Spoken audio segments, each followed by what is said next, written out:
I often use the analogy of a racing car team when I talk to my patients about hormones. You, the patient, is both the car and the driver. So when we look at your body, that's the car. And what we do is if we plug the car into a computer, it's going to tell us what's wrong with the car. And to use that as an analogy, that's what I do when I look at your blood tests. So I go and take blood and it gives me data.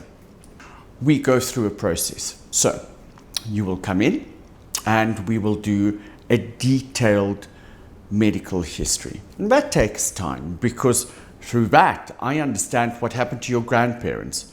What's the most likely things that will happen to you? What genetic conditions you might have.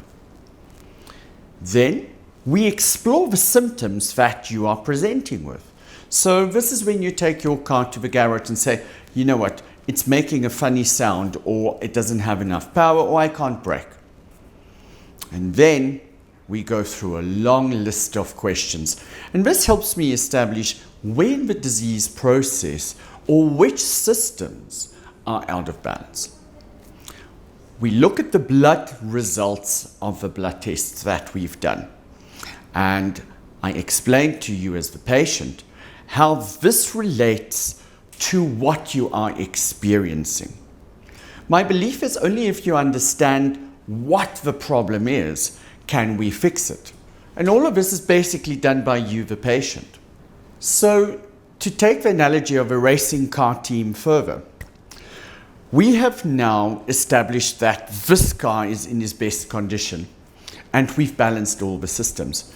And you as the driver are now driving the car and you get the best lap time. And suddenly it starts raining and everything needs to change. The tires aren't gripping as well as they're supposed to. The acceleration is maybe too fast for your braking capacity.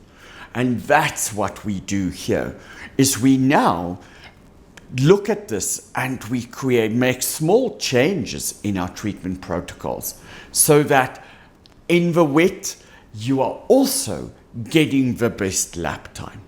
So, in short, we take a look at a detailed medical history. We marry that to your blood tests and give you a bespoke protocol according to all of these factors taken into consideration. And then, and this is the most important, we manage that on a continuous basis.